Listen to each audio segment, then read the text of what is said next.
To all my African brothers and sisters, welcome back to King Said So. I'm your host, King053, Mr. Easy Imali Enengi Nengi. That is Kagiso Hlongwane, Zinjiva, Sono, a young man from Mpumalanga, currently residenting in Northern Cape, Kimberley. Mic check, one check. Okay, the mic is good.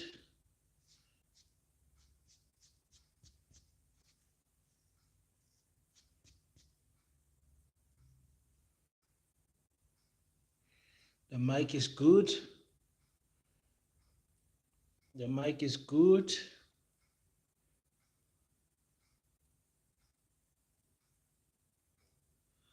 Just removing this thing here might, some things might cause a disturbance. Excuse me for that. Mic check 1 2. Let's clean the spectacles. Also, peace in Pan-Africanism to all my African brothers and sisters. Just go in the comment section and tell me where you are watching the King from. I am currently in Kimberley right now. I'm broadcasting live from Kimberley, the first city in South Africa to have electricity, the first city in South Africa to have a train, the first city in South Africa to have what you guys call the JSE. The first city was Kimberley city, one of the oldest cities in South Africa. Is Kimberley actually built Johannesburg. Kimberley built Johannesburg. Kimberley, the person, and Johannesburg, both of them. Johannesburg came from Kimberley, going into the deeper side of the inside of South Africa, the interior of South Africa. So Kimberley built South Africa, built Johannesburg, and it's one of those cities that are very undeveloped, very much because of how the landscape is set up. Today we'll be speaking about who the true enemy is in this fight of the MK Party and the MK Party and the ANC. There's something I want to bring to your attention there. I'm watching from Seshego in Limpopo. Seshego zone mang monna. My grandmother is from Seshego. My grandmother is from Seshego zone 2. My grandmother is from Seshego zone 2. I've got a lot of cousins and family members in Seshego. King brother, may you please make arrangement for me to get a similar top. You wouldn't believe where I got this top. Are you from Angola? No, I'm not from Angola. I'm not from Angola. I don't know any Portuguese. I've got friends from Angola. The person who bought the chair I'm sitting on, and the first thing, the background, if you watch my old channel back in the days, Francisco Santos. Santo is the one that bought my first equipment to start the podcast. He's a good friend of mine from Angola. No, I'm not from Angola. I'm from Mpumalanga. I'm from Africa, somewhere in Africa called Mpumalanga, a good province, one of the best provinces in South Africa. So, yes, I'm not from Angola. I've actually heard a lot of people say I'm from Zimbabwe because Nino Taura Shishona Mbichana. I speak Shona very well. So people think that I'm from Zimbabwe, and it's funny enough for us South Africans. we can easily identify by how people look which country they come from. Like Ghanaian people look different from Nigerians, and Senegalese look different from your Ivory Coast, Cote d'Ivoire. And your Zimbabwean people look different from your Kenyans, and your Congo people look different from your Zambian people, and Ethiopian people. There's a distinction, a big like you can see the difference between the two people, but I get shocked then when people say, King, you from, I've actually had someone say that I'm from Nigeria. I was like, what? Serious? It's a, it's a, it's a compliment, because one of the wisest people, the most cleverest people you can find is Nigerians in terms of how they move. um, those people can think. I'm not sure what in my facial features makes me look Nigerian, but I can distinguish between a Nigerian and a Senegalese person easily. Easily, they don't even have to talk. They don't even have to say anything. I can see it easily. Maybe it's because I've got too many friends from Africa. Like I said, with my friend Francisco Santos from Angola. I can tell easily a person from Angola just by looking at them. I can tell this person is from Angola. Maybe that's I don't know, a skill or an advantage that a person has. I want to speak, ladies and gentlemen, today on the rest of you guys. Where are you guys watching me from? If you look at the three dots on the top of my head somewhere here, you can click them and click the like button. Let us make sure that we like the the live broadcast, because that's how it spreads the word to the rest of the African people. Thank you for clicking the like button. I appreciate it. So that makes sure, and that also tells me how many people, how many African people I have here, because my podcast is full of a lot of Caucasian people that come here just to hear what we are talking about as Africans. So don't only click the heart button, make sure that you click the like button also on top. Some you click the three dots and you click the like button. All crazy. Hello, King. Free State in the house. Free State. Free State is like, I don't know how to describe Free State, as a second home or a third home or whatever. I'm forever in Free State, for the business in Free State. Some of you might know the Dream Team Gym. It's in the Mandela Road in Bloemfontein.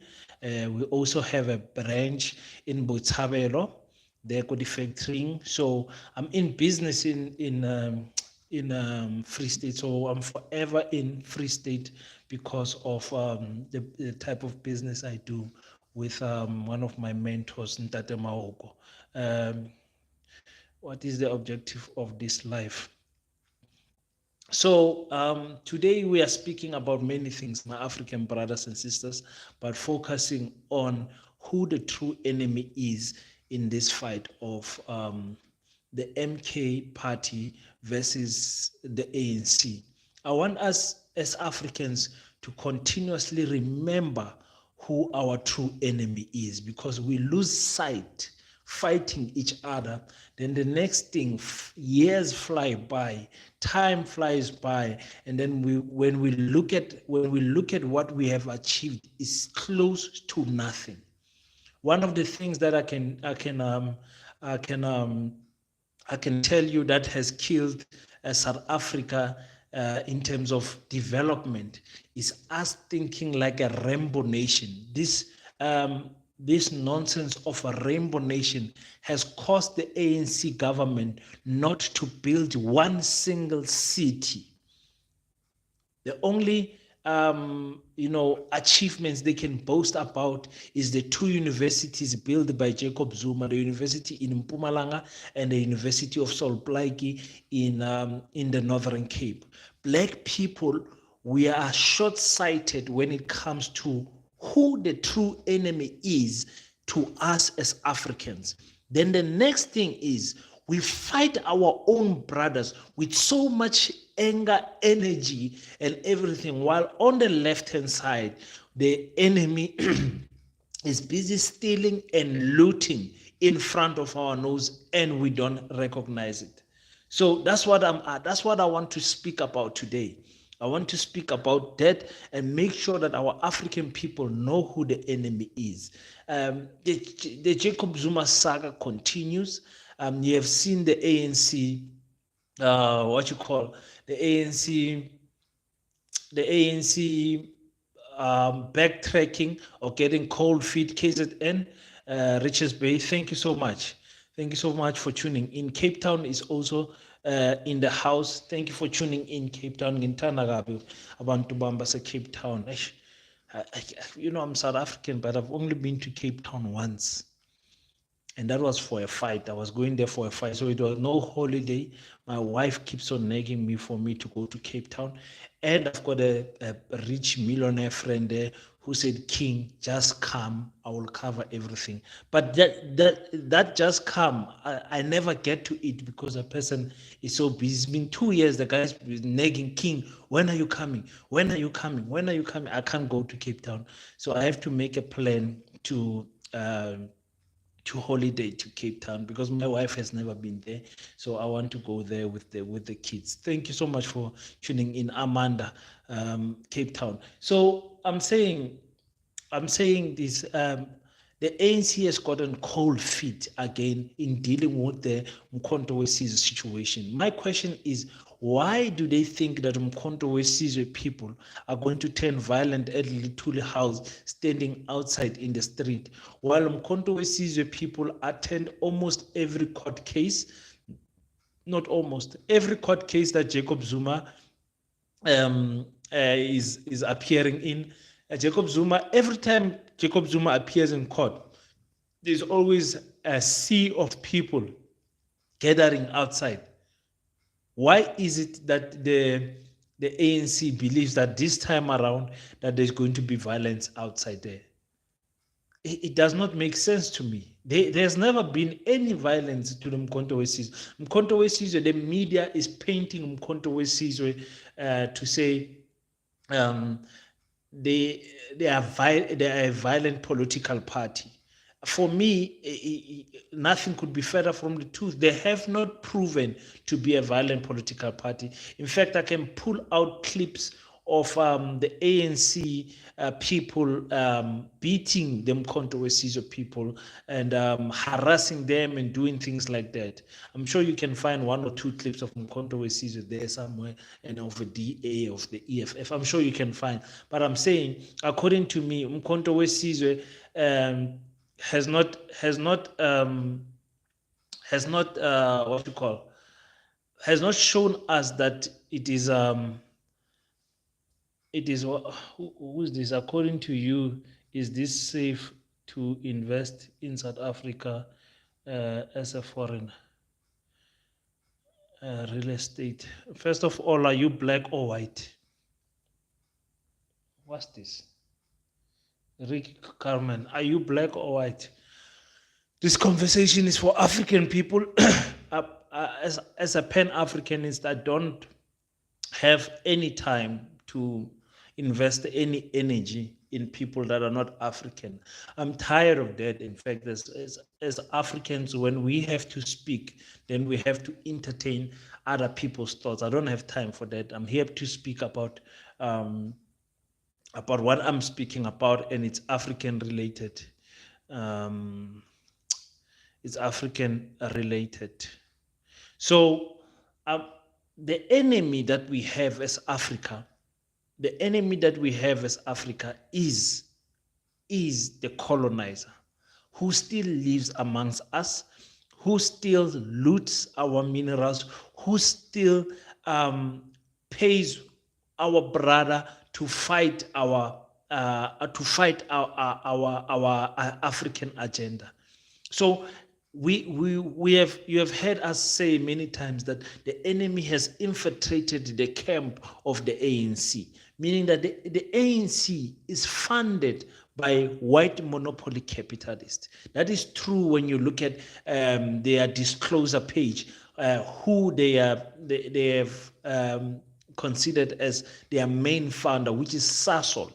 It's not the Oppenheimers, but the Oppenheimers indirectly own Sasol. So if you look at what is going on there in terms of the funding of the ANC, the Oppenheimers are there. They're funding the ANC. You understand? Indirectly so. They're not directly like the other small parties like the DA and the other small parties where a family member of the Oppenheimer's name appears on the funders list. But with the ANC, they're trying to divert the whole thing so that you don't see that Amanda says I'm cold black. Yes, no, Amanda, obvious black when. Obviously. So we as African people, we have so much work to do. I'm going to speak in case of South Africa. King, there is something I don't understand. How come the DA is the largest opposition party? More than 90 black, 90 more than 90 of South African population is black. I don't understand how can the majority rule party be the largest. Yeah, so the minority. Yes, listen, it's a very simple thing. African people don't support African agendas. African people are hungry. You must remember the DA is one of the most funded political parties. That's why the DA can look so big, because they are well funded throughout the whole of South Africa. The Oppenheimer funds the DA more than any other political party, even more than Rise Mzansi. So what you see is that we as black people, when we sit in meetings like this, when we sit together with our friends, when we sit together with our family, we don't discuss the African agenda. We don't talk about where Africans have to go and what is it that we have to do. So when the DA comes to me, I am unemployed, they are in my community, they come and they say, listen, we need volunteers, but these volunteers, we're going to pay you guys this much and this much, but you guys have to vote Steenhuisen in power. And when you vote Steenhuisen in power, we're going to give you jobs, because in the Western Cape, we give people jobs. You understand? Our people are forever lost. But all you have to do is to listen to the black people who have left the DA. People like Musi Maimane, Andrew Lowe. Listen to what they are saying. Herman Mashaba. All of them cite racism as the main thing. So you ask the question, when did this racism start? Did they see racism in the beginning, and they stayed, or did racism slowly occur as they were in the party? The fact of the matter is racism was always inside the DA, and it will remain there. That is why the DA will struggle with beating the EFF in this current election, because the people are slowly waking up to say, but this DA is so racist. I'll be shocked if the DA beats the EFF. I will know that our numbers are rigged. You understand? So we as black people, when we sit together, we are not patriotic to each other. We are not patriotic to our businesses. We're not patriotic to our families. We don't support black intentionally so. Intentionally so. You know, that is the problem with us African people. We are too divided. This thing of divide and conquer is a beautiful strategy that the enemy has formulated, and it's working. You understand what I'm saying? The strategy is working. How when they sat in the Berlin Conference in 1884, they cut Africa into 52 pieces, 54 pieces, excuse me. The reason they were cutting Africa into 54 pieces is because they wanted to divide us. They wanted to divide us, and they divided us. And in our division, this one staying there, this one staying there, our languages changed, our cultural practices changed, everything changed. So we as Africans are so different. We are so unique and different from each other. So we don't really follow each other patriotically. So, you understand what I'm saying? We as Africans, we hate each other. Actually, I must use that word. We hate ourselves as Africans. We don't want to. We don't want to see Africa great again. African people don't want to see Africa great again. But it's the same in Europe, different countries, but still united.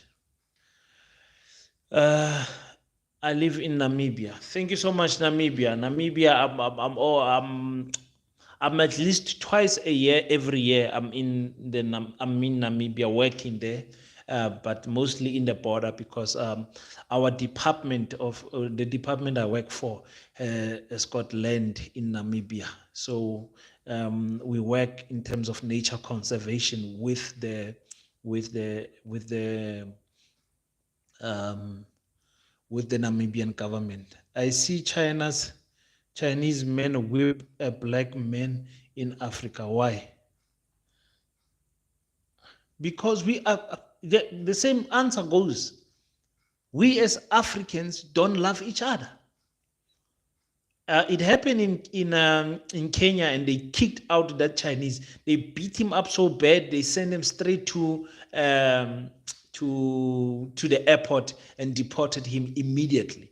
But it should not be only in Kenya. I've said this last week. I said, if a Chinese person lifts up his hand against an African person, innocently so, because Nana African, but I'm saying if the African is in the right and the Chinese is in the wrong, that one Chinese must not only suffer alone. All the Chinese shops must be closed. All the Chinese people must be threatened with deportation. That is how you make sure you tell people that you don't mess around with us. You as a black person, go and kill a white person in Europe or in Asia or in America, and you will see how they will treat all of the black people, not only you. You understand? You understand what I'm saying? They will treat all the black people as if they are thieves just because of a crime that one black person committed. But we as black people, we giving white people too many chances. They've committed enough. In fact, white people are looking at us and they are thinking, are these people normal in their heads? We have raped them. We have killed them. We have stolen their religion. We have taken their spirituality away. We have taken their language away. We have taken their land. We have taken their minerals. We have taken everything from them, but they are still smiling with us. White people think we black people are not normal. In fact, they are no longer concerned about us. You understand? They should also deport the Philip Green guy with Cape Independent rubbish. Exactly. Why is it that the black people in the Western Cape are allowing this nonsense of Cape Independent to even be a topic, a subject that people can think about? Because black people don't care. Black people don't care. It makes me angry. Oh, let me get my thing now. Getting angry now because this guy is dropping bombs on the comment sections.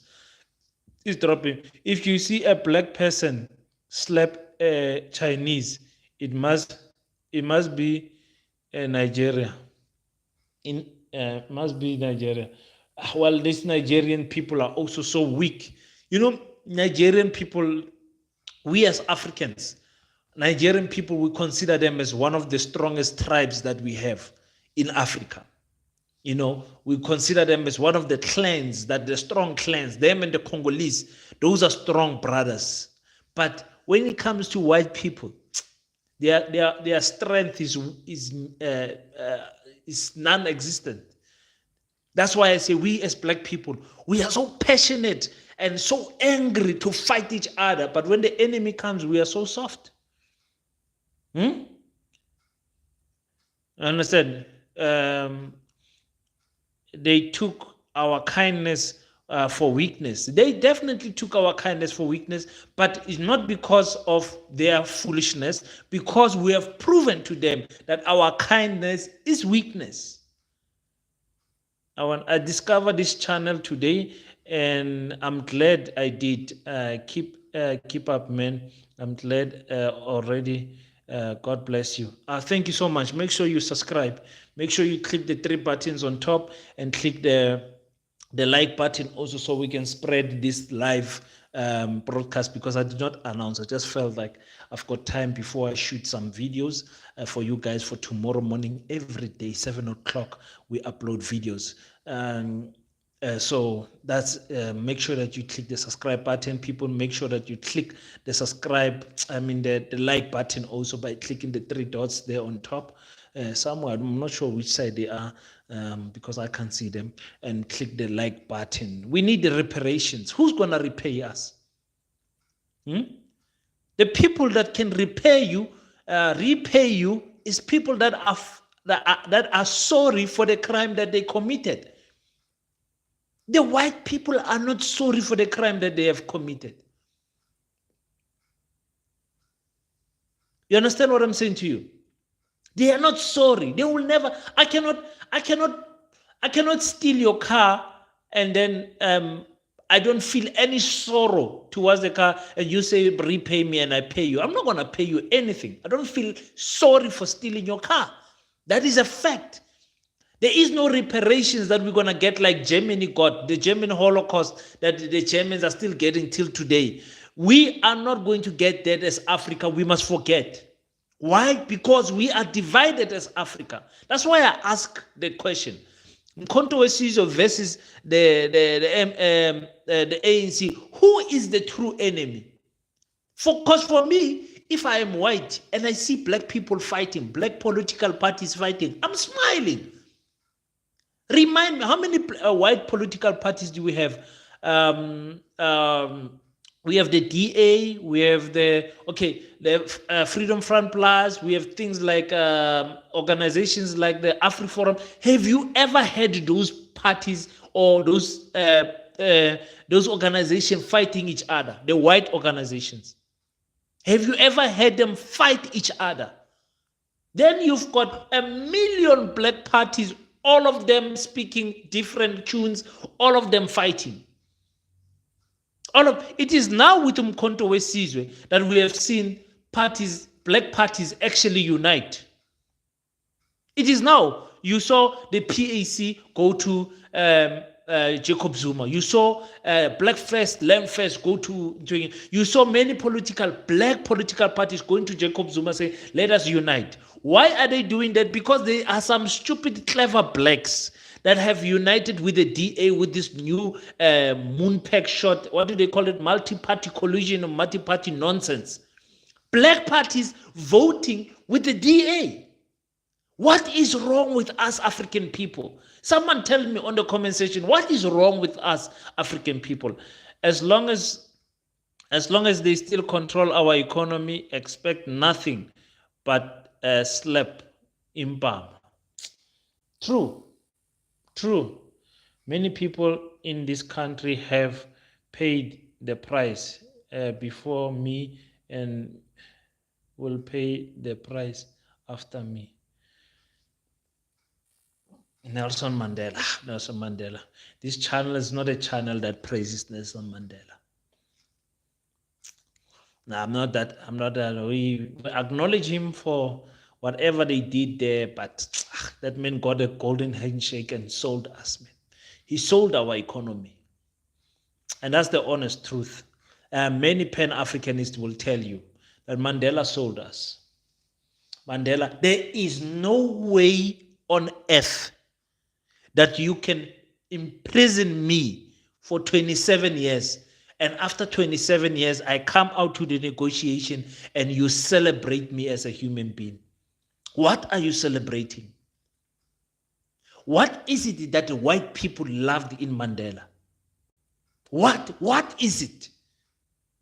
Why did they assassinate Chris Hani in front of his house? Someone click the like button, please. Trinity is here. Trinity is here. Trinity. So I believe with channels like this, people's eyes will be opened and meaning will start to. I'm gonna start reading from the other phone. More insight of Pan-Africanism, and that time fully comes. And thank you so much. Break loose, cause Africa will rise. Thank you so much, my African queen. Thank you so much. You didn't send me the T-shirt of the, what do you call the picture of the T-shirt? Wait. Did I send the T-shirt to Trinity? Trinity, did I send the T-shirt to you? Can't you one name send it? Trinity is in Beckersford.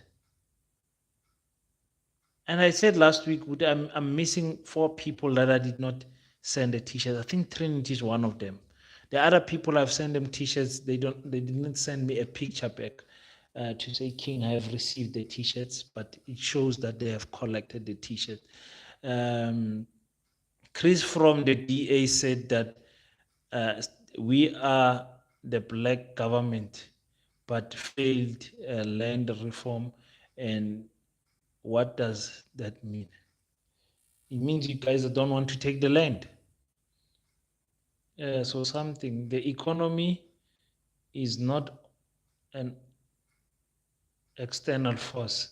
The internal hate and enemy should be addressed. We need to address this enemy. We need to address this enemy, my African brothers and sisters. For me, I'm just sitting and watching and asking myself with a bleeding heart to say, what is it that our people need to see?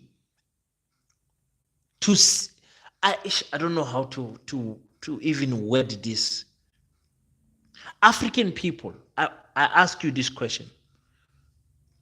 Are we as Africans going to speak English forever?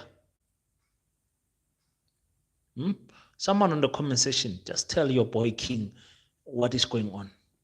Are we as African countries, villages, going to measure our currency against the dollar forever? Are we as Africans going to have one country that has 54 different militaries? Are we as African countries going to teach different school syllabuses forever? Are we going to have 54 countries forever? Are we going to allow European countries, European companies to continue to loot? Because this is looting, what they're doing with our minerals. Forever. I'm asking you because Nigeria has got more oil than Dubai. Do your research. Nigeria has got more oil than Dubai. When is our leaders going to be authentic and be intentional about building our countries? You saw how fast Dubai was built in the last 30, 40 years. How simple, just by discovering oil, that's all. But you guys, you Africans, you've got so many minerals, but yet so poor. Is this thing going to be forever? Someone on the comment section tell me. Mugabe was better. Mugabe was 10 times better. I don't know who you comparing him to, but Mugabe was better. So can the black South African get the land back? No, we can't get it back. Who's gonna give us the land back? I explained to you guys, that you guys think that when expropriation without compensation comes, then all of a sudden big companies are going to give up their land. They are not going to give up their land. There's going to be an international cry out. South Africa is exporting 80% of the world's platinum comes from South Africa. I don't want to speak about manganese. I don't want to speak about other coal. I don't want to speak about other minerals.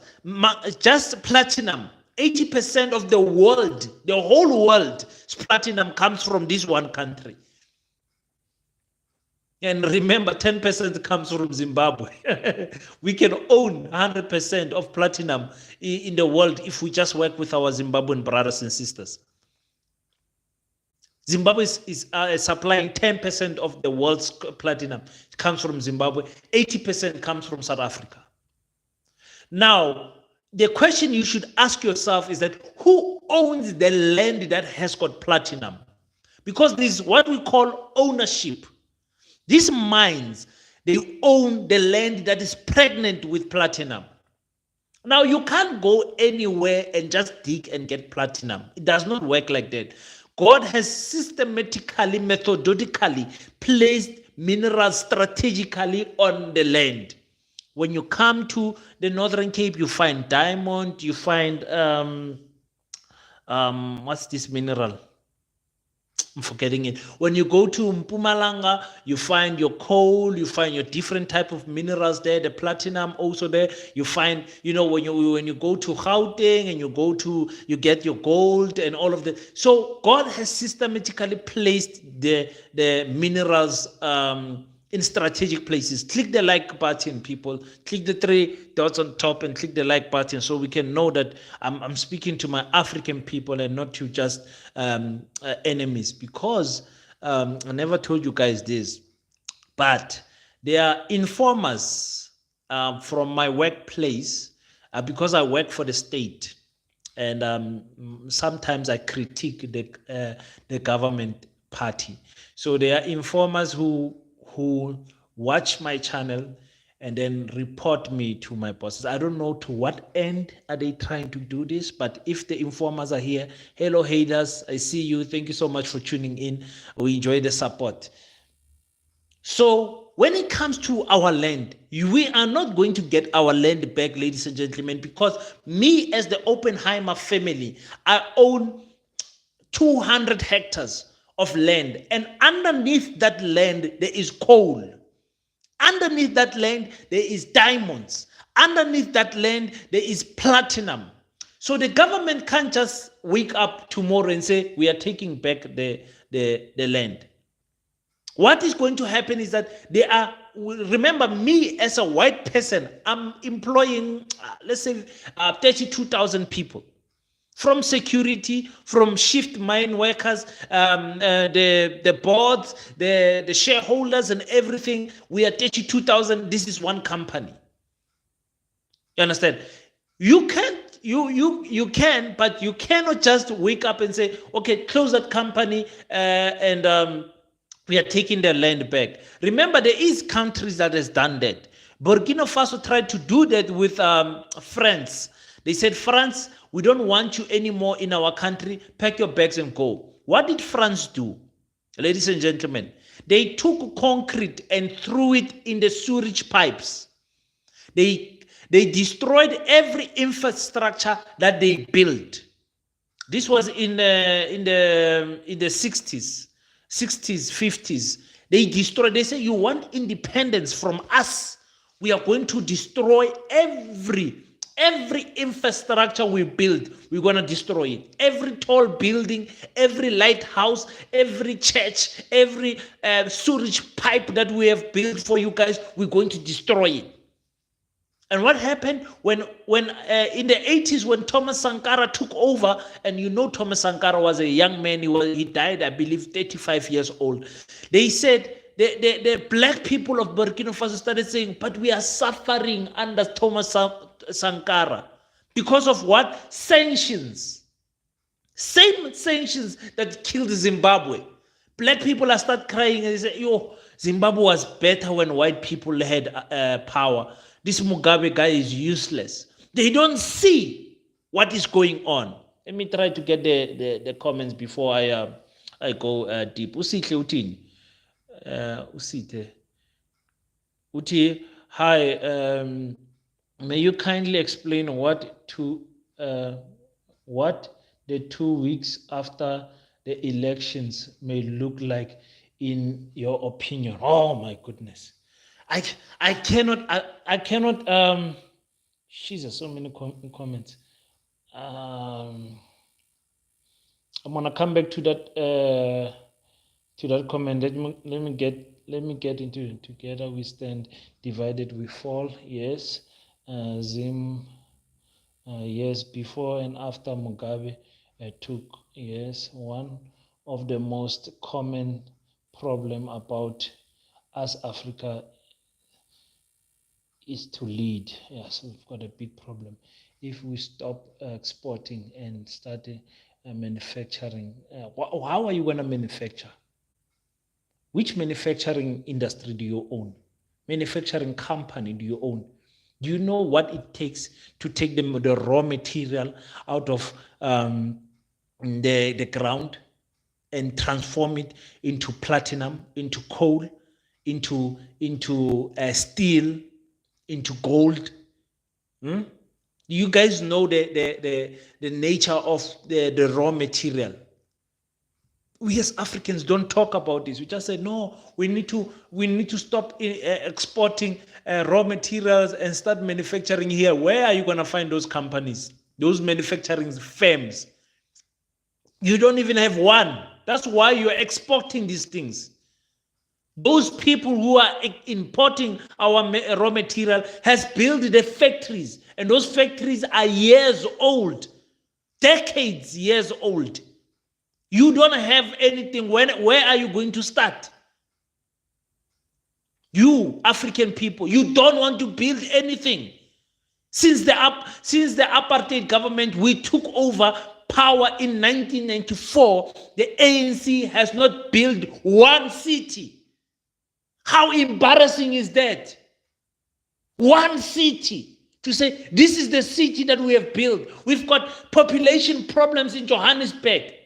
People are migrating to Johannesburg looking for what they call better opportunities. To just go and struggle there and stay in someone's back room on someone's flat there and work for a 3,000 rand, a 5,000 rand, a 12,000 rand, a 20,000 rand, struggling as a black person.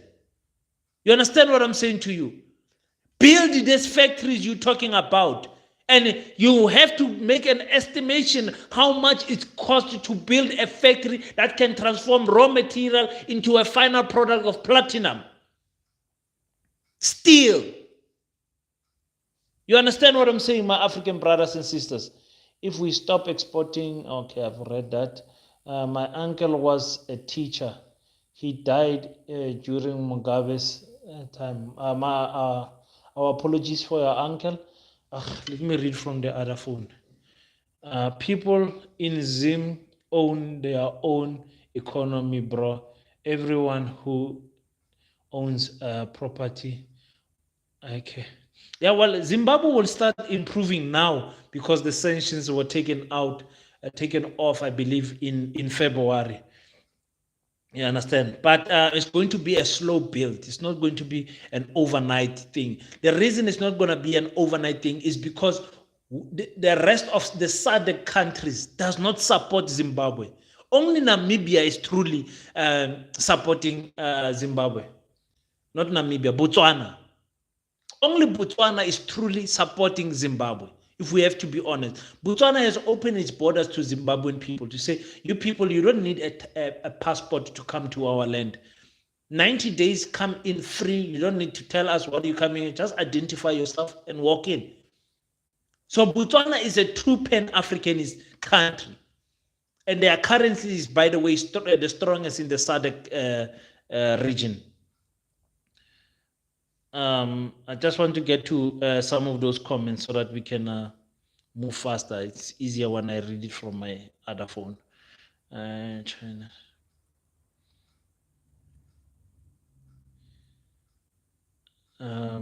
Excuse me. Zimbabwe owned the land, Baba, and Tina Dololo. Tina Vela has no land. China, people in Zim. Okay, I've read that. Why is everyone questioning the Chinese presence in Africa as a whole? Are they innocent as claimed? I almost swear. These Chinese people that you guys trust so much. Listen, people. Listen to me very well, my African people. The Chinese people,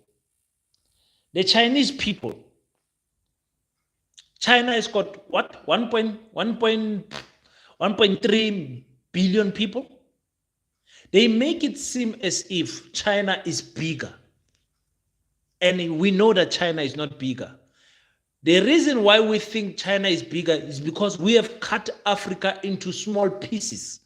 So when Chinese come to, for example, Nigeria, there's over 1 million Chinese people living in Nigeria, living in South Africa, and I believe the other country is, I just did a video about this. I think it's Egypt. I'm not sure, but I think it's Egypt. But South Africa and Nigeria are in the top 3. I can't remember which one was number 2, because South Africa was number 1, and the other one was Nigeria was number 3. Africa is supposed to be a country. Then we can say Africa has got 1.4, 1.5 billion people. Then we can compare ourselves to China that has 1.4 billion people. I'm actually doing a video today about this kindergarten of the Chinese children cooking, cleaning, and doing their things there in the preschool, in crèche, in kindergarten. I'm so angry at our educational system that teaches our children nothing. Anyway, but we are doing something about it. So the Chinese people, I think I'm the only Pan-Africanist that says that is African born anyway, that says the Chinese relationship with Africa it's a disadvantage to Africans. The Russian relationship to Africa is a disadvantage to Africans. The Indian relationship to Africa is a disadvantage to India, but India working, India, they are building their country.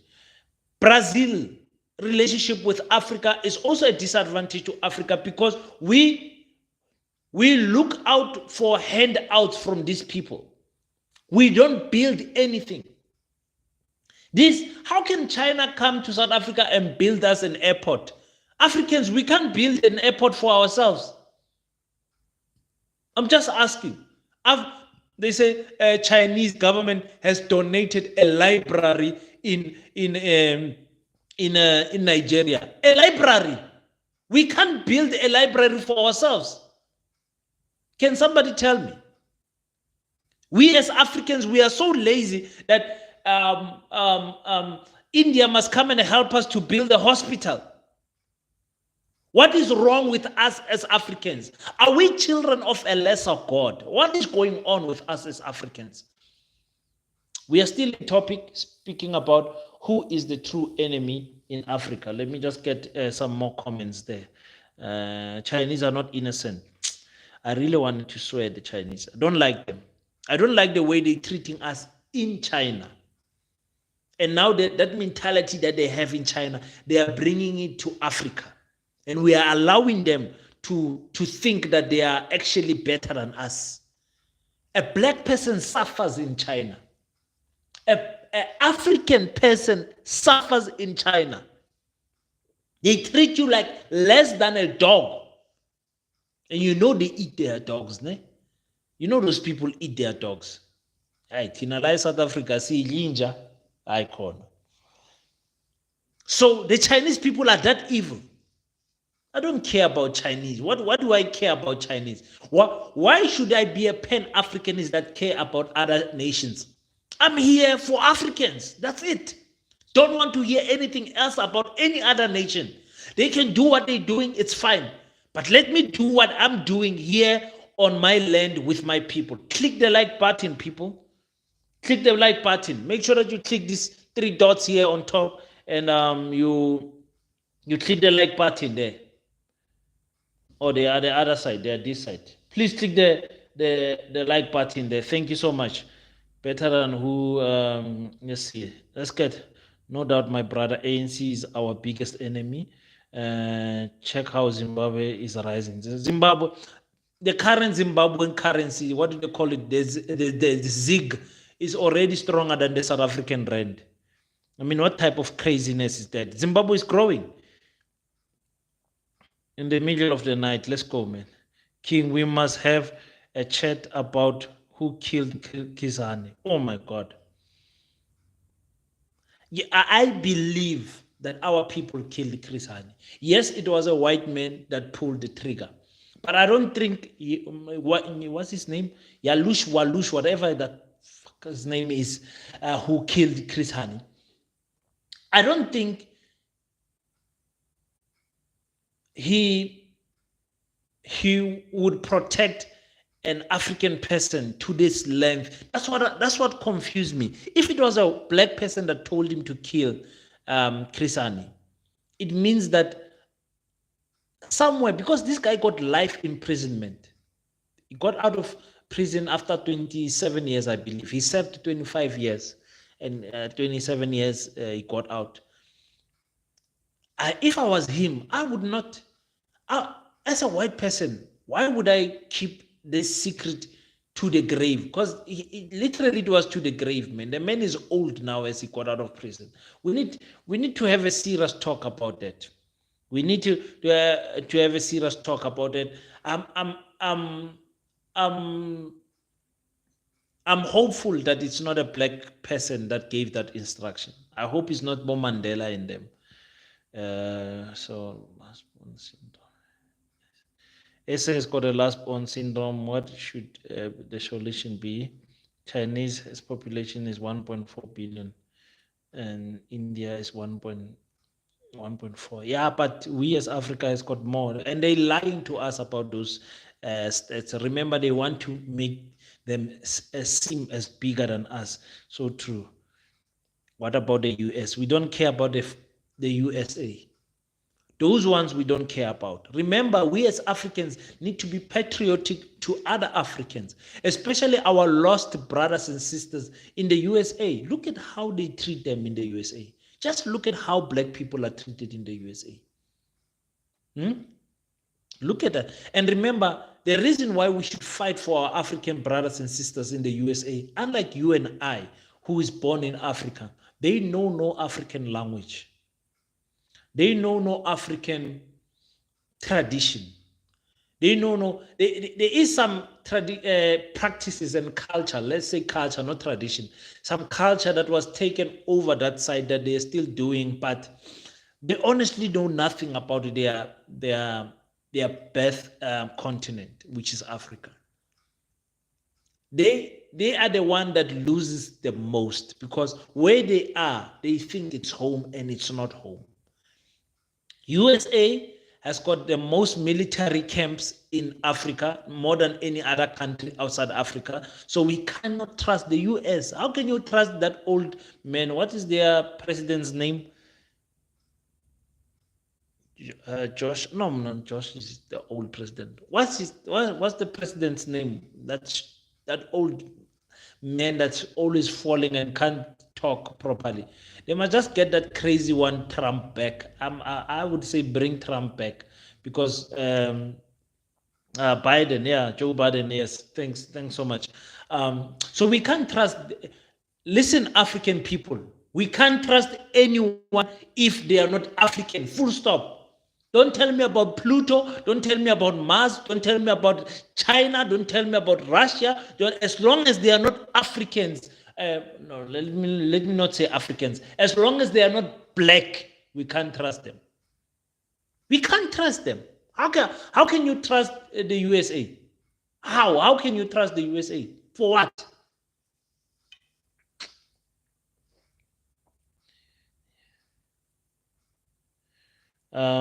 So yes, I'm sorry if I missed any comments there. Do you feel peace in our democratic country? Yeah, well, Musa, it will depend. What do you mean by peace? Depend. What do you mean by peace? Inner peace, no. Outer peace, yes. Outer peace, I mean, I can go into the streets. No policeman is gonna stop me and ask me for my identification. Um, if I have money, I'll be treated better in the law. If I break the law in the whatever, there is better opportunity for black people now. But that's the word I don't like. Better opportunity. There is better opportunities. My children are in a what you call a private school. I'm paying too much money in that stupid private school anyway. They don't gain anything.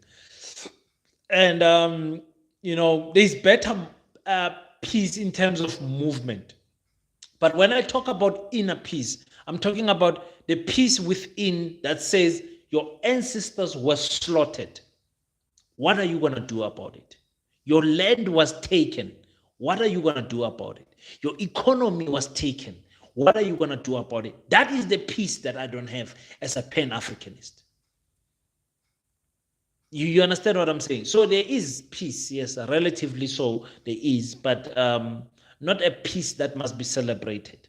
I hope I answered the question. Africa is itself does not have a proper future plan to unite one in speaking at the other side of the river. Leaders got nothing and table to work on. Oof. Who's this? Mlungis is dropping fire. Remember, the custodian of the African agenda is the African Union. But the African Union is useless beyond measure. You guys, what is it that the African Union does? What is it that the African Union does? Someone tell me. What is it those people do? There are so many wars in Africa, so many rebels in Africa, so many, things that are going wrong in Africa. The African Union does absolutely nothing. Absolutely nothing. You understand what I'm saying? So for me, it's like, I don't know, man. Mlungis is saying there's not even an agenda on the table. Well, Mlungis, let me tell you, there is two agendas. There's a African Agenda 2030 and the 2051. All of them, both of them, useless. Why is it that it must take us 50 years to fix Africa? When Dubai was built in front of our nose, with just a little oil reserve. Little. Africa's got more oil reserve than Dubai. Look at the little oil reserve that they managed to build. The Nigerian people are looking at it, but how can Dubai flourish like this with so little oil? We've got more oil. Poor people. Hey, Mlungisi, that's a great point that you're making there. A lot of black Americans are now claiming they don't come from Africa. Yes, yes.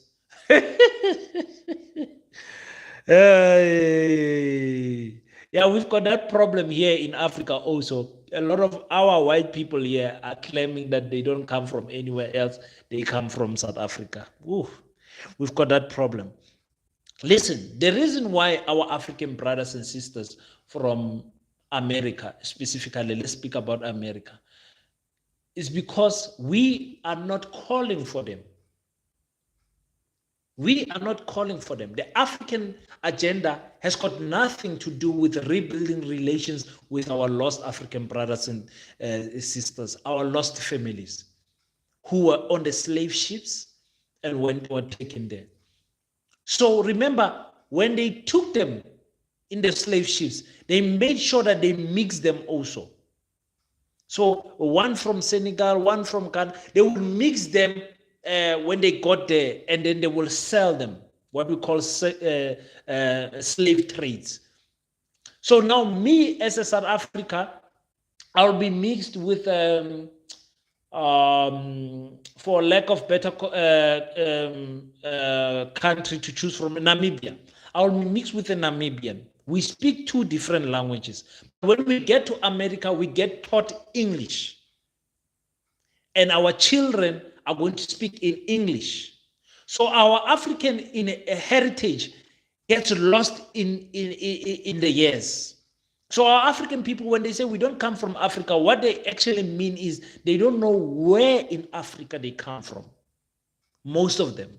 But luckily now you can do DNA testing, and they can show you that according to your blood type and whatever, you actually comes from South Africa or Ghana. They can tell with the testing of that technology. These days technology is advanced.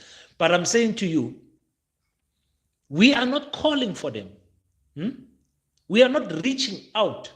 When they get killed by the police, no African country cries out. No African country cries out for our brothers, our black brothers and sisters that are getting slaughtered in Europe and in the USA. No African president feels pain when Africans die in other continents. You understand what I'm saying? So it is normal that they will say that. It's normal. All we have to do is continuously reach out to our African brothers and sisters and say, listen, we still love you. We want to welcome you back. Because most of them, anyway, when they transfer or come back home, they are so rich that they will never be poor, and their generations will never be poor because of the strength of the dollar. They can start businesses easily here. And most of them, when they come to Africa, Kenya, South Africa, Nigeria, and whatever, they say just... these countries are so like the USA. There's no difference. The difference is just there's a lot of black people here. Remember, I think the black people in America are like 12% of the population. Oh my goodness, that's crazy. That's crazy. When it comes to brothers and sisters on the USA, it becomes hard for me. They see themselves better than us. They don't see themselves as Africans. Yes, Trina, Njayam, the system is working. Do not be angry at the African brothers and sisters as a Pan-Africanist, because that's what we're teaching here in this channel. Don't be angry. Like, have foresight, have big glasses like me to see the problem, the root cause. Why is it that they see themselves better? It's the system that they have put. Remember, they were putting them on horses. If a slave refuses to call himself with the new slave name, my name is Kagiso. It's Kaiso actually, but I say Kagiso so that everyone can understand it. Kagiso. So as Kagiso, they will say, we are calling you Peter from today. And I'll say, no, master, my name is Kagiso. They will put me on a tree, or they'll put me on horses, opposite ends, and let the horses pull in different directions while they are pouring me with fire and beating me in front of the other slaves. To do what? To put fear in those other slaves. After I die, they go to the next slave. They say, what is your name? They say, Tulane. They say, your name is no longer Tulane. Your name is Joe. And you take that name because you are afraid to die. Remember, they were afraid to die. So generations later, it becomes automatic that black people gave themselves white names. We still have it here in South Africa. Nobody is forcing us to speak English. Why are we speaking English? Nobody is forcing me and you. We are not in a slave situation, me and you. The system is still working perfectly. And you cannot, African people, listen to me. You cannot remove a system without replacing it with another. You cannot say we're going to stop speaking English and then we're going to start speaking Zulu. Yes, that's a nice thing to say, but which system are you going to put in place to make people speak Zulu? That's the question. So I'm not angry at my African brothers and sisters in America. I understand the system that they were put in. I understand that there has to be a replacing system for them to and it's not easy when you sit down and speak to them on a human level, and you make them realize that actually what they are saying is what the master wanted them to say. They change quickly. I promise you. I promise you. Thank you so much for that comment, Gina. Um, um, they should look down in Africa, check our many blogs. They do actually. They do. Some of the people that support this channel are in America as we speak. This mic was bought by a brother who's in America. This exact mic, was bought by an African brother who's in America, African American. These days, some of the youth seem to smoke weed. What is your thoughts on the youth, Musa?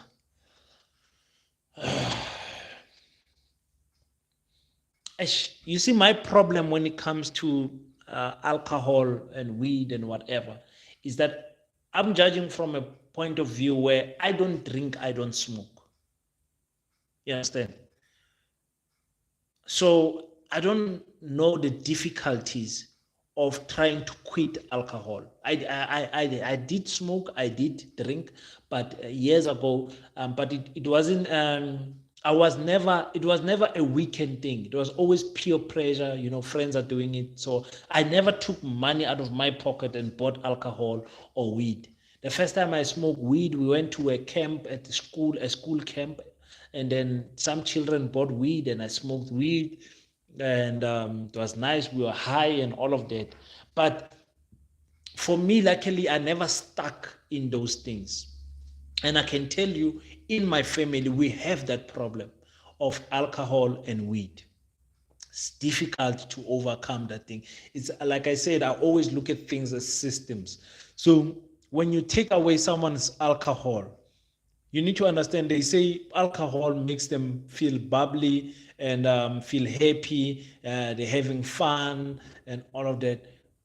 So when you take that away, what is the exchange that you give them?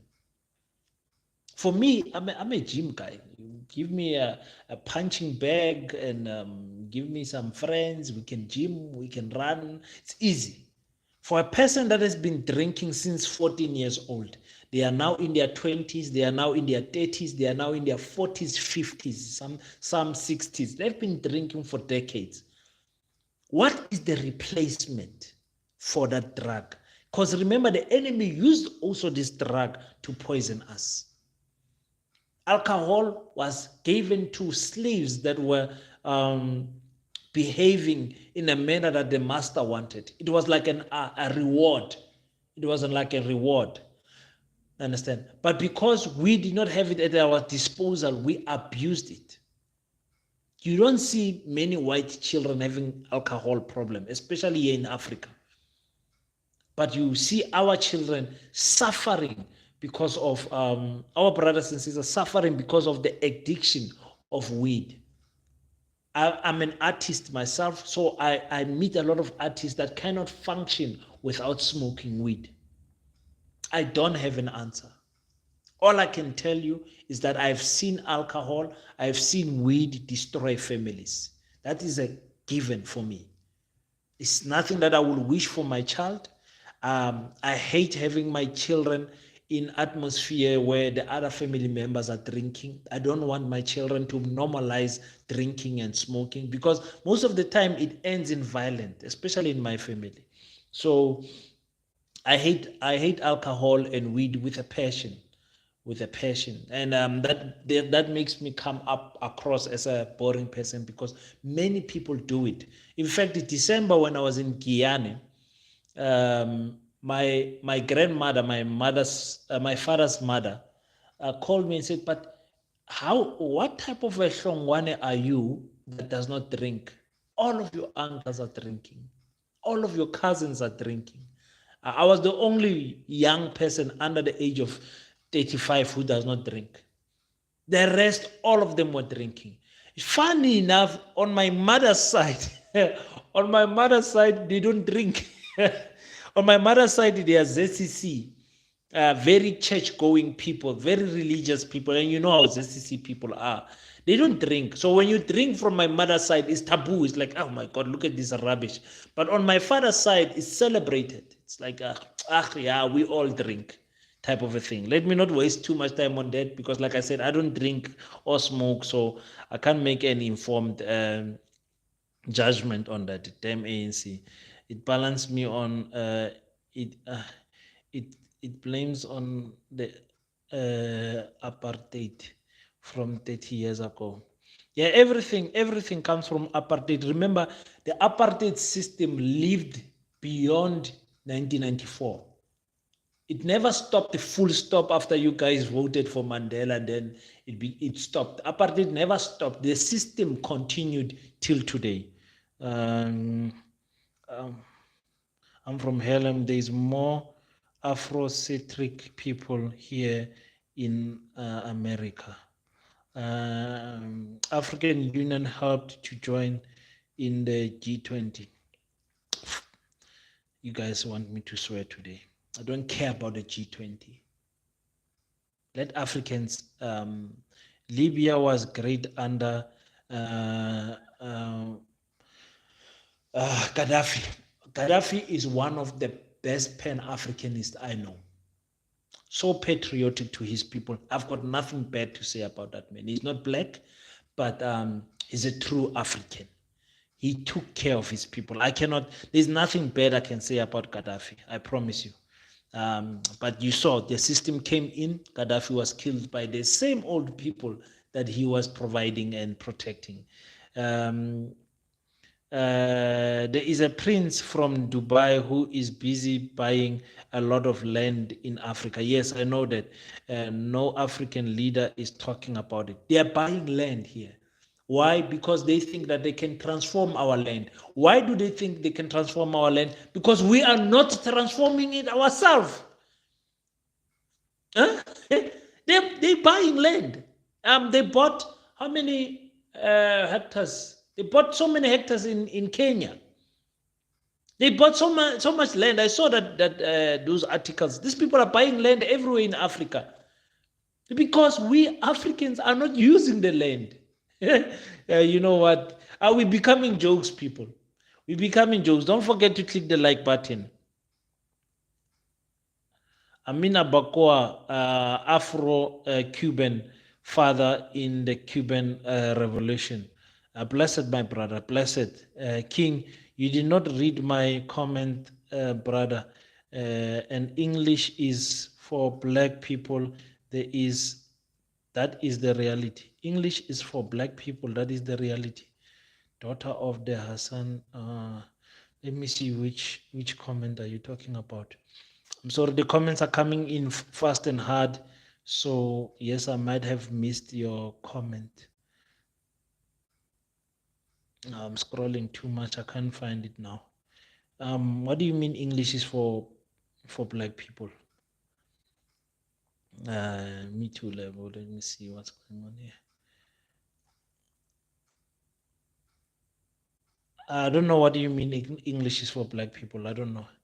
Please post this live here for us to view. Yes, I do post them. I do post them, sis level.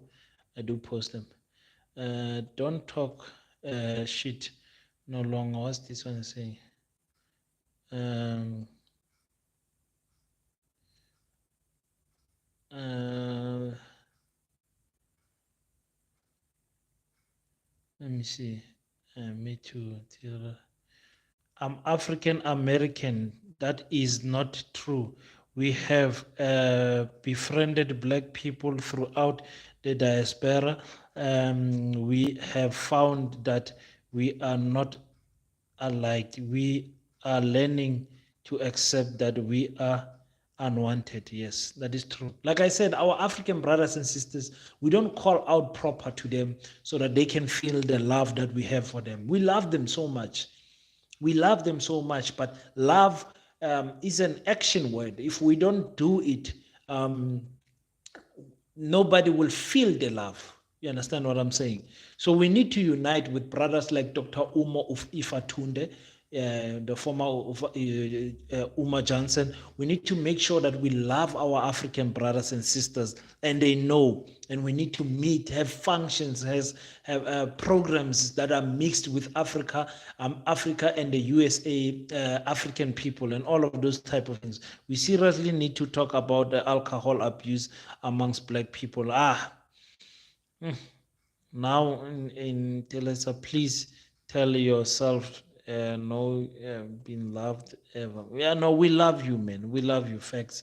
Telesa, thank you, Trina. I believe in loving all Black people. There is we love our African brothers and sisters so much in America. For me personally, I will just go on Facebook and look for them and invite them and comment on their statuses and do whatever and build a relationship with them, um, and make sure that they know that I've got their back, man. I love my African brothers and sisters so much. I don't want to lie. I don't want to lie. As I'm trying to get um, the the comment here. PZ Pete just hit your ball with that $5. Thank you so much for the contribution to the talk. Keeps the channel going. Thank you so much. I appreciate it. Stefane says, Amashi King, the capture of Black people, the ANC, even outside the ANC, has gone into interest of the native of South Africa. Um, African unity is for us to become the rulers of the kingdom. Thank you so much for that. Thank you so much again for Pete for the $5, my brother. People only let their inner devil loose on online, just letting you know you are always loved. Yes.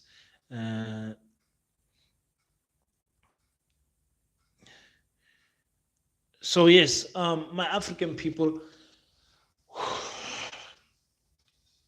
let's go back to the topic. We've been speaking for 1 hour. 1 hour, 7 minutes, 17 minutes. So I'm saying this, my African brothers, to say this. We as Africans need to understand who our enemy is. After we have identified our enemy, because we clearly have not identified our enemy. Let me read the comment before I miss it again. It is true Hebrew and English are the same. Is it true that English and Hebrew are the same? So God gave us English so that it will be easily to communicate. The reason being, God did not want us to speak Latin from Rome. My brother, even everything was stolen. Yeah, well, when you say God, it depends who you're talking about. Remember, when you say God, it depends who you're talking about. And what Pan-Africanism does, it absolutely does not subscribe to any religion. Why? Religion separates us as African people.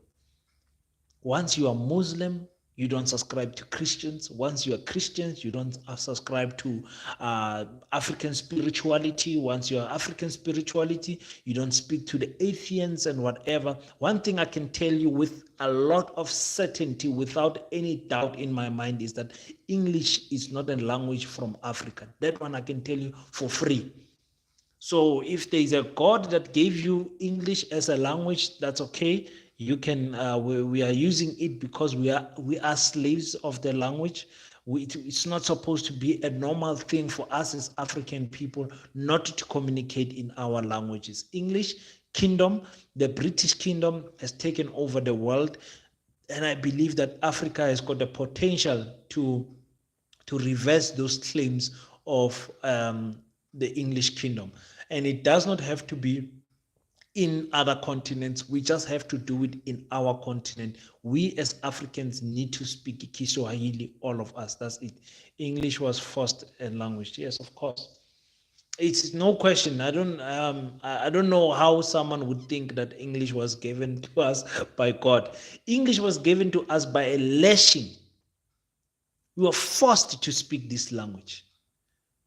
But there's no English, there's no God that gave us any English and gave us any Hebrew. You understand? Hebrews are black people, by the way, but not the English people. The original Hebrew people are black people. But anyway, that Hebrew, you can say it's an African language. Yes. Yes, we actually have some Hebrew people here in South Africa. People don't know this. Just Google the Hebrewites in South Africa. You will get some videos and some information about that on YouTube also, I think. If not, go on Google and check. You will see that there's some Hebrewites in here in South Africa, still living and still having a small village here, still practicing the Hebrewites ways and the way of life. So we as Africans, our enemies has always been these colonizers. And if we, hi bro, just watch your video on Helen. Yeah, that witch Helen. Someone said I must not call Helen Zilla a witch. I've got my reasons why I called Helen a witch. I've got people that have worked with Helen that I know personally and that have described her as such. So I don't care about people, black people who've got emotions about me calling Helen Zilla a witch. She is a witch, a racist one, by the way. Just like Spanish and French, also forced language. Spanish, French, Portuguese, German, all these other rubbish languages, all of them were forced on into um, and this other one is saying you are so gay. Just imagine a full king, gay. Hmm? Gay. I want more wives. You busy telling me about being gay. I want more children. Want to be married to many wives. Well, that's not true, but yeah, I'm the furthest thing that can come from this rubbish of gayness and all of that. And I'm one of these people who will never beat around the bush when it comes to the LGBTQ movements and all of that. Um, you want to be gay. You want to be lesbian. You want to be transgender. Do whatever you please in your, what you call, in your bedroom, wherever you are doing it. But no gay, lesbian, whatever transgender people must get additional rights apart from human rights. They must not get that. You want to marry a gay person, marry them. Wow, marry them. But we are not going to make the marriage legal. We are not going to give gay education in schools. We are not going to give gay education on TV. We are not going to do all of those things. As true Africans, that is not, we don't subscribe to such things. It's the Roman people that have been beating each other on their asses. So, we as Africans don't subscribe to those things. All of our pictures, all of our drawings show a male, a female, and the children. You don't see a male and a male kissing each other as Africans. Go to Rome and see what you'll see there. Understand what I'm saying? That's one of other things that has disappointed me heavily with South Africa, because South Africa is a heavily gay country. Too much, too much gayness in South Africa, and you ask yourself in Parliament, and you guys will correct me if I'm right or wrong. In Parliament, I don't know of any gay, or there is someone from the ANC who is a lesbian. There is one lady I've always seen from the ANC. I think she's in parliament.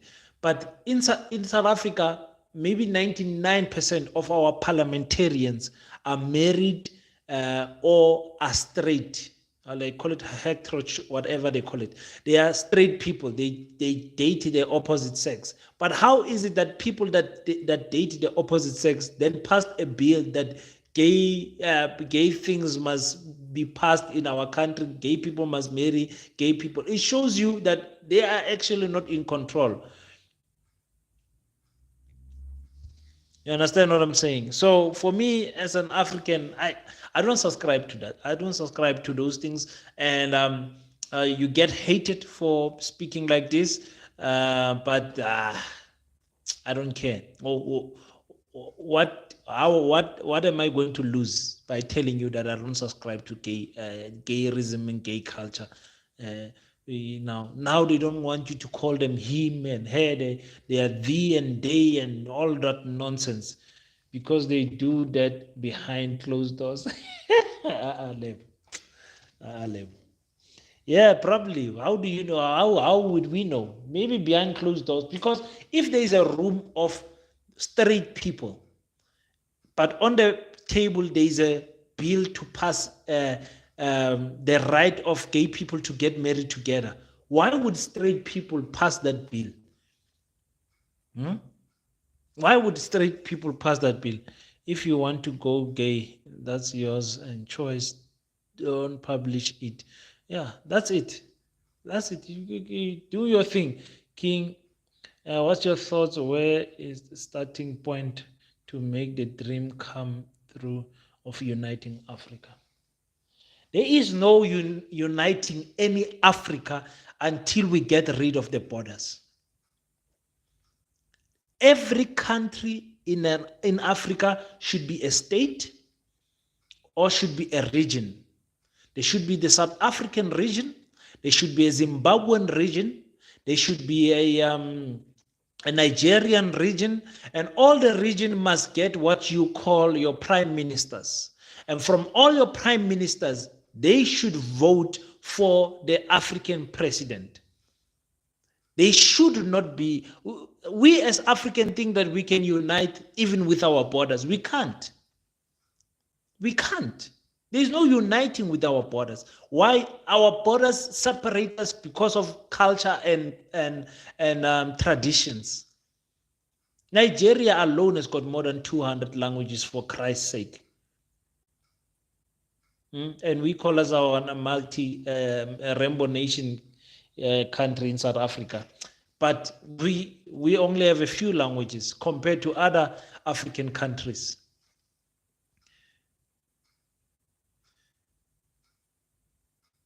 Do you consider the Madagascar as part of Africa? Yes.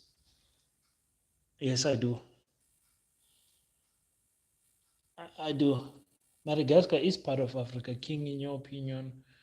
So the start of Africans uniting is us getting rid of this division that we have and electing one president. Number one, why is it so important to elect one president? Because China has got one president, because India has got one president, and they've got the same population with us in smaller countries. Remember, you can fit China and India into Africa. You can throw Europe into Africa and throw America into Africa. You'll be still left with land. Understand? So they've got the same population as us with one president. So they speak in one unity, one voice. We've got the same population with them, but we've got 54 presidents. Who are you going to listen to? Nigeria is going that direction. South Africa is going that direction. Botswana is going that direction. Little Lesotho. Lesotho is not even supposed to be a country. They're going their own direction, and everyone is shooting different directions. Why? Because of culture and tradition. So get rid of the borders, select one president, leave the president of that country. Like, for example, South Africa has got a president, Cyril Ramaphosa. Leave him there, but his title changes. Change the title. He becomes the Prime Minister of Southern Africa, the region of Southern Africa. Leave him there. And leave the president of Zimbabwe. Don't change. Don't move him there. Just change the title. He is now the Prime Minister of Zimbabwe. All the prime ministers must answer to the African president. So we select the prime ministers, and the prime ministers elect the president. After electing the president, then Africa must join their army. Guys, Africa has got, our army is so weak. When I saw South Africa is it's in the top 5 strong armies in Africa, that's when I knew how weak our armies are. I think Egypt is number 1. Someone go and fact check me on Google. Top 10 armies in Africa. Someone just give it to us on the comment section. So weak. So you unite the countries by making them regions. You break them into regions. So people stay in their region. They are there. They are happy there. If you are from the region of Zimbabwe, you cannot vote in the region of Nigeria because you are not from that region. You are not from that state. You are not from the Nigerian state. You are from the Zimbabwean state. Vote in the Zimbabwean state. That's where you were born. And then the president you vote for in Zimbabwe will then vote for the African president. Simple as that. Simple as that. That's the system that works. Number 2, you unite the armies. Make sure that you are strong. Why are you uniting the army secondary after the uniting of Africa? Because after you unite the African countries, you are going to speak about things like land and minerals. And if you want to fight the Europeans, you want to kick the Europeans out of the continent, and not necessarily kick out, control them, control your minerals, you will need an army because they will mess you up.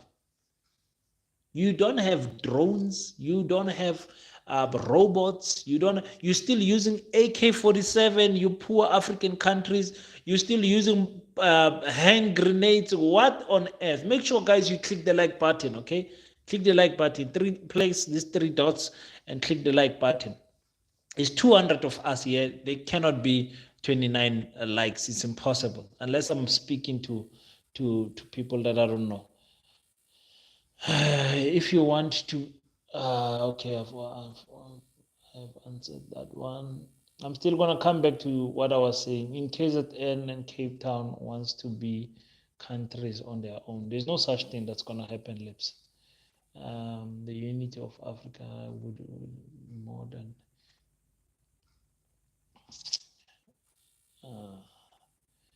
Germany outfit. Okay. There's no KZN that's going to be its own country here. There's no such rubbish. And we are entertaining these thoughts. Other European countries and hollow out their industry sectors. And Haiti is African. What about Guyana? They're not in Africa, but they are Africans. Guyana are Africans in terms of skin texture. Guyana are Africans. Haiti also the same thing. And that's why there's a lot of fights that are going on there. You know, remember, the fights will always be in countries where there is minerals or there is Muslims. That's where the fights will actually be. So that why Christianity and white people must look clean. And where there's black people, there must always be rebels and killings. And where there's Muslims, because they are fighting the Islam religion, they want chaos always there.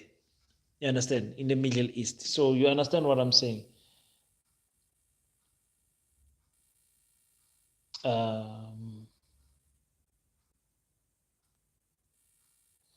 But other China is not a whole continent. Yeah, China is not a whole continent, but the population is the same.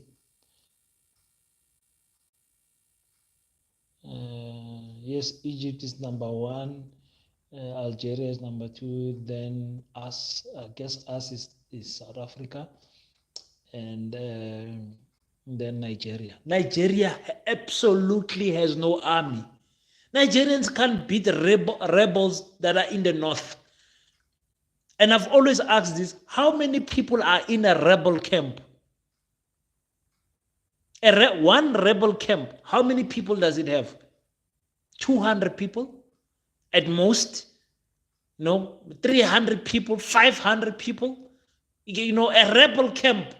Because when I think of a rebel camp, I'm thinking of people in the bush carrying AK-47 with grenades and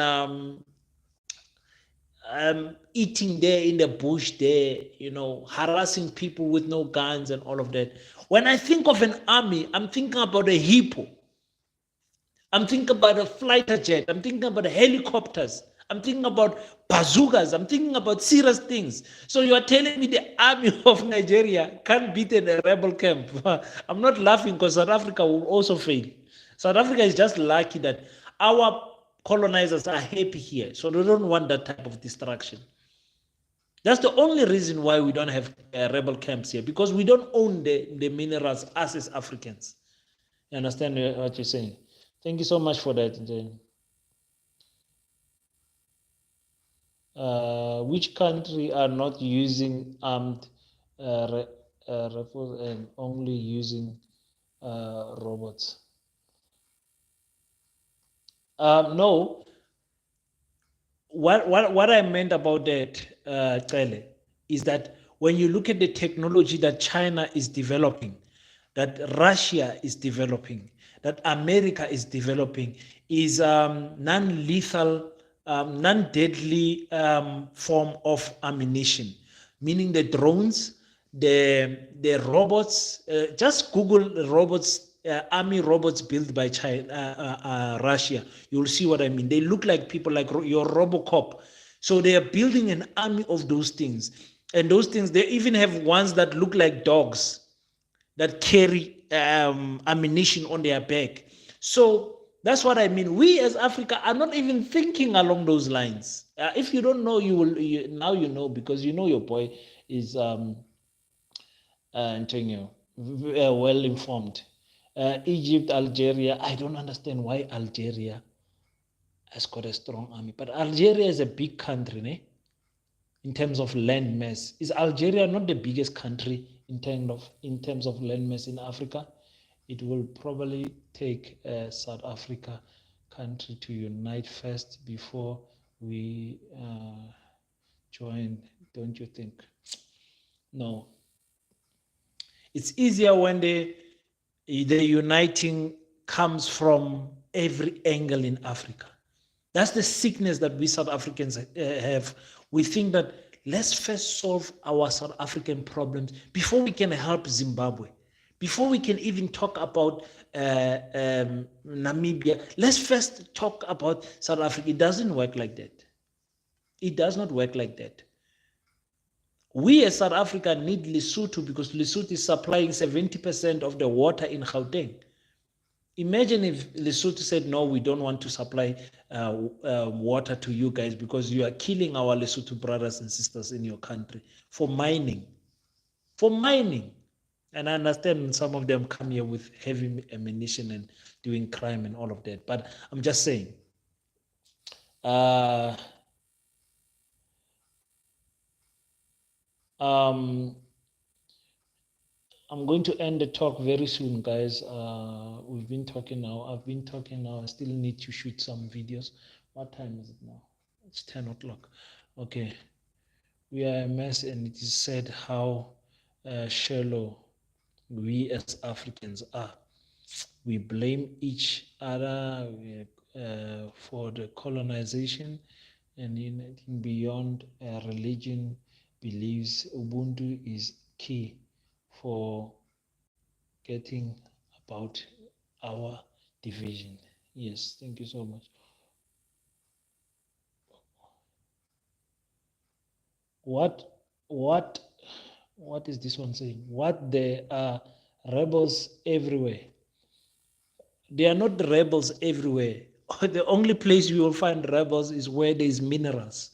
There's no rebels in an empty piece of land that has nothing underneath it. Look at the rebels, the Houthis and the Tutsis that are fighting in the DRC. There's a lot of minerals underneath that land. That is why these people are fighting.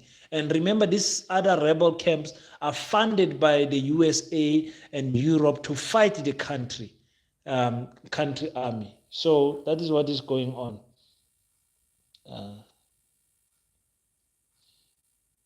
At least I'm African. Some people gotta understand that whites live here too. Don't care about whites living here too. I don't listen. I hope you're not black and you're saying that. The issue is not white people living here too. There's no problem with white people living here, no issues. But you, as a white person, you cannot have more land than me, who is a black native person of this country. You, as a white person, who institutes only 8% of the population. 8%. You cannot own more than 70% of the land. And I've heard people say that number is wrong. White people don't own that much land. I work for the Department of Agriculture, Environmental Affairs, and Rural Development. We are part of the departments that give those stats. We do land audits, we help with the land audits. So you can't tell me about that stats not being true. So our issue with white people is them keeping the wealth of our country and then saying let's all be equal. No, we can't be equal when you have the land. Look at the conditions of which black people are staying in Guguletu, just outside Cape Town. Just look at where colored people are staying. Just look at where our people are staying, and look at where white people are staying. And if that is okay with you, then there's something wrong with your mind. Let me read from this phone.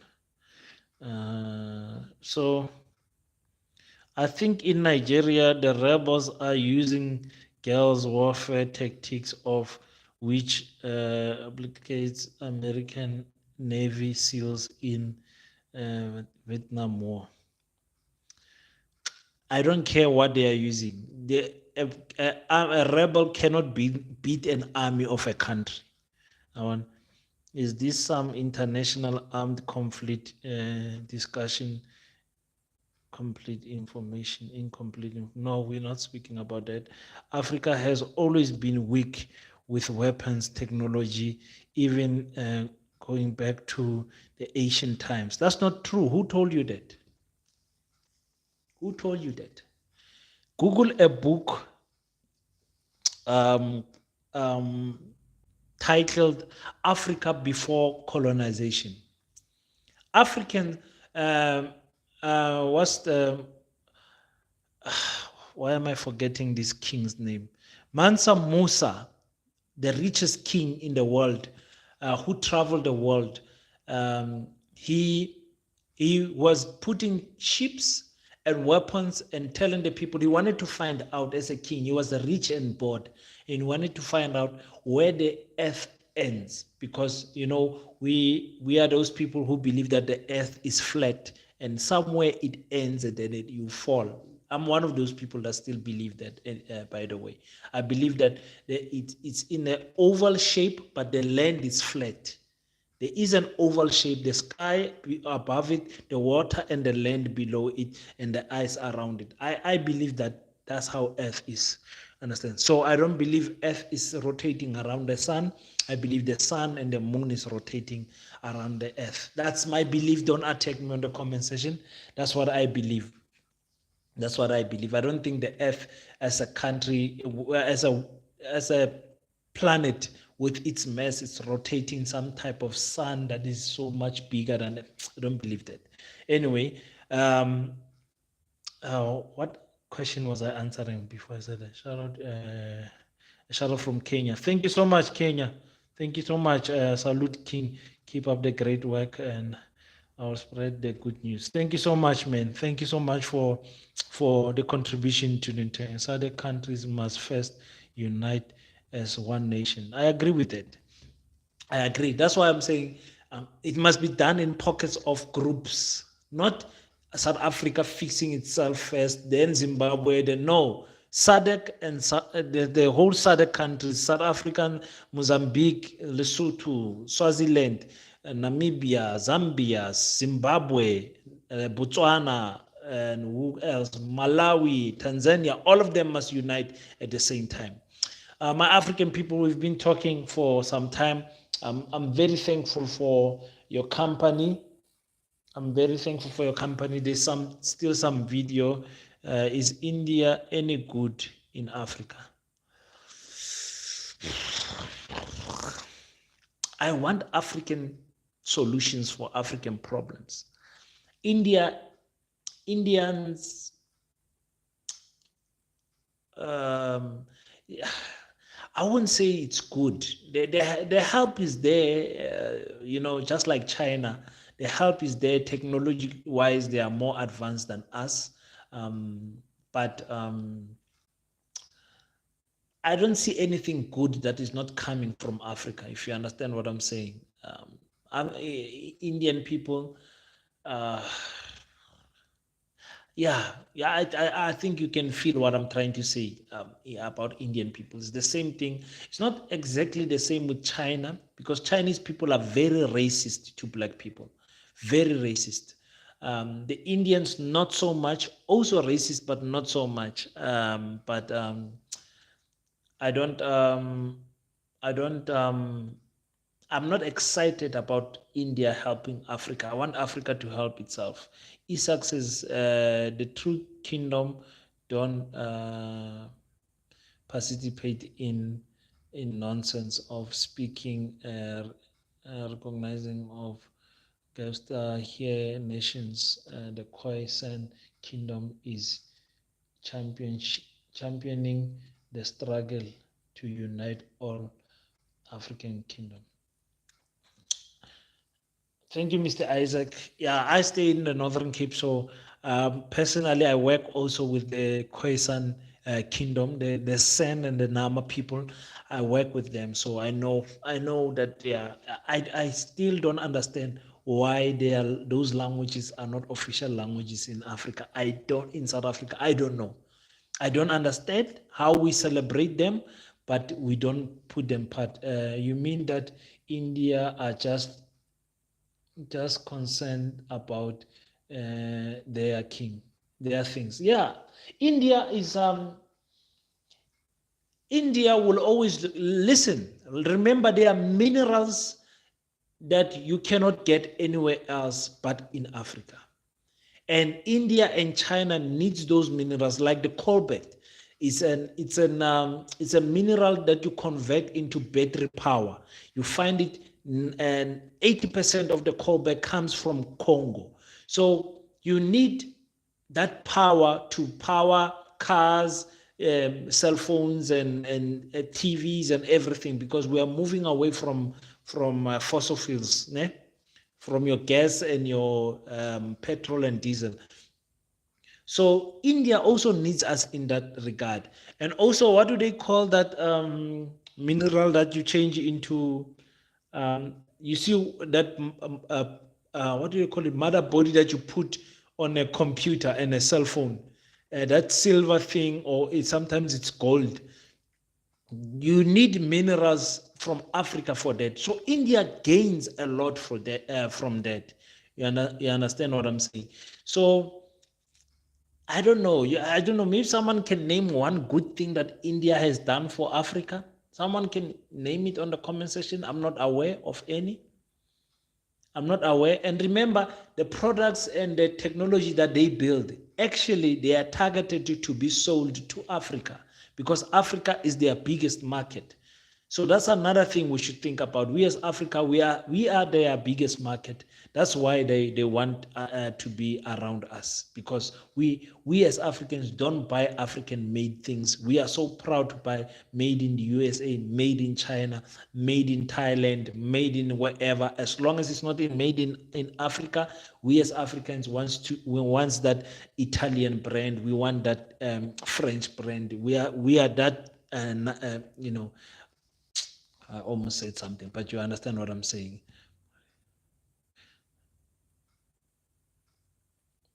Soko uthini Sibusiso Soko, he says, I'm really not convinced that Africans can, where is Soko's comment? Black African can unite too many interests involved. Yeah, the reason why you think African people cannot unite is because of the system that is in your mind. Nothing else. The system has made you to think and believe that Africans are not intelligent enough to unite. Africans are not intelligent to sit on a table and come with a solution. White people make you think like that. It's not you who's thinking like that. And they've made you think like that by showing you instances where they give you an example. They say, look at the ANC, look how divided they are. Every time you black people get together, you are fighting. You understand? So they show you scenarios to say, they go into the ANC, they infiltrate a certain faction, and then they make you think that the ANC is divided while the enemy is dividing and conquering them. So a person watching from the outside will say, we Africans cannot unite. I don't think we'll ever unite. That's what the white people want you to say. I hope you Antola, Antonio, uh, Mr. Soko. I mean, as if there is any contribution of Indian people staying in Africa. I don't see any. I don't see any. I don't see what Indians are doing here in Africa. I understand what they are doing here in South Africa, but in the broader Africa, I don't know what is it. Big up to you and your hard work, bro. Power to the kind of to Pan African, and many get protected from your for father's cause. Thank you so much. Thank you so much. I appreciate it. I have to bounce, my African people.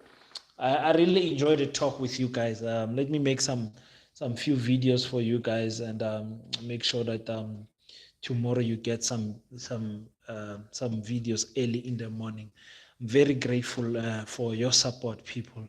I really, you guys, I'm really look, when we try to push Pan Africanism, I cannot do it alone. I need brothers and sisters like you to engage with me. Some of you are educating me. Some of you are giving me ideas. Some of you there's so many things that you guys are doing for me personally, that makes me wake up in the morning and say, I still want to push. I still want to push for you guys. I'm not an old knowing Pan Africanist.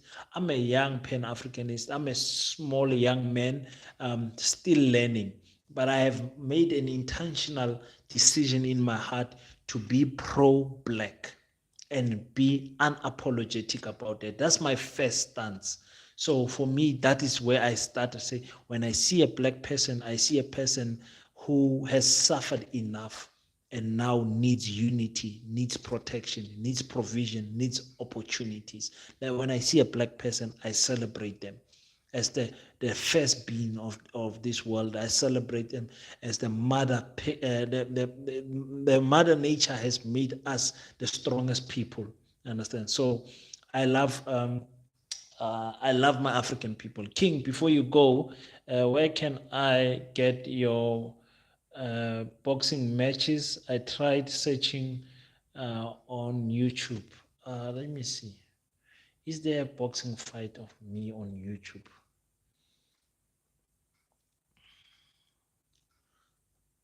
Let me see.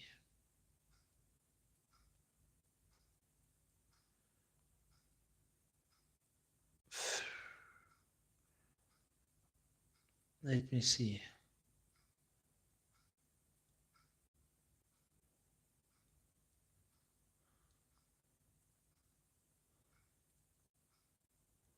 Did you type my full name, Kagiso Hlongwane? You know how to type my full name. Let me write it on the comment section. Let me write it on the comment section. You know, when we are fighting, I think the last fight, you'll you'll have to search Makufe 20. Year was that when I'm fighting? Not last year. Was it 2022?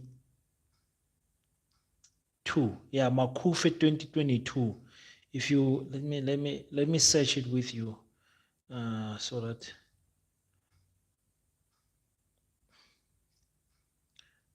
Makufe boxing 2022. Let me see what will I find there.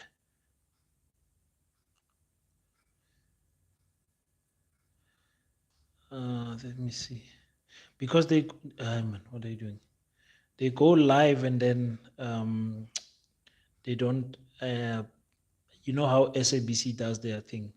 The live recording then goes away. Makufe 2022. Let me see. But if you type my name, you will find some of my boxing material. I wouldn't say fights. Let me see. 1 year ago.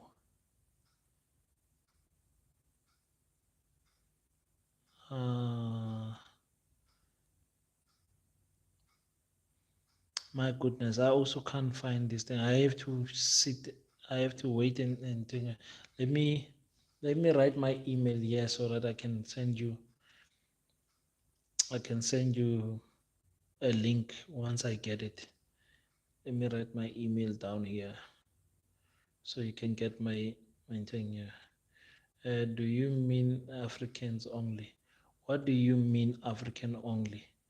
Look at this one, which is coming late.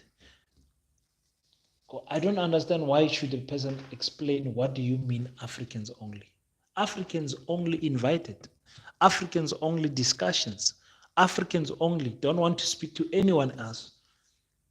Don't want to hear anyone else's opinion. Don't want to hear anything about any just Africans only. I'm okay. You understand? I'm sorry, my brother. I can't find my fights also. I see small clips, but they are not full fights. So, yeah, that's one thing that we don't do good as boxers. We don't record our material. But anyway, I will send me an email. I will send you some stuff. I've got all of my fights on my phone. I've got all of my fights. And there's another well, I can't show you guys here. Thing here. What about the dog? Okay, thank you so much, guys. Let me put in some work. It's late now. What time is it? Okay, still some time. Thank you so much, guys, for tuning in.